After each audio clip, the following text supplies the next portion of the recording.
The things that I was asked on my town hall meeting, and I think maybe there are people that have this question in their mind, so maybe I'll ask myself a question and try and answer it. And that was, they said, okay, you big mouth Republican, you. They didn't quite say that, but how come you were in the majority for 6 years and you never fixed any of these things, and now you're bad-mouthing it when the Democrats are doing it? And I reminded them, I said, now let me tell you something about when I was a Republican here for the 6 years I was here that I was in the majority. And that was, we passed a whole lot of bills in this House, a number of them to fix health care that nobody's ever heard of or knows anything about. Well, what happened to those bills? They passed the House, they went to the Senate, and there were Democrats in the Senate that basically filibustered it because we didn't have 60 Republican votes to push it through reconciliation so that you could get it out to a vote on the floor.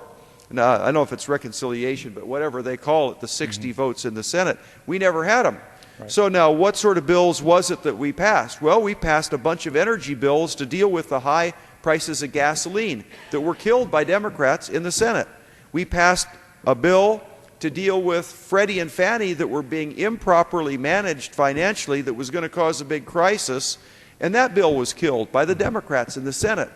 We passed associated health plans to allow small businesses to combine their employees together to get a better price on health insurance. That bill was killed. We passed it numerous times. Killed. It was never taken up. They never had the 60 votes in the Senate to deal with that.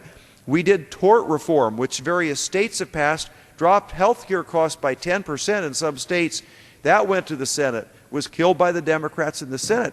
So it wasn't that we didn't pass things or try to fix things as Republicans. We had a lot of reforms, but they were always killed because of 60 votes in the Senate. So when people say, hey, you guys were in the majority, how come you didn't do anything? We did things, right, but it was because of the way the Senate is set up, none of those things passed.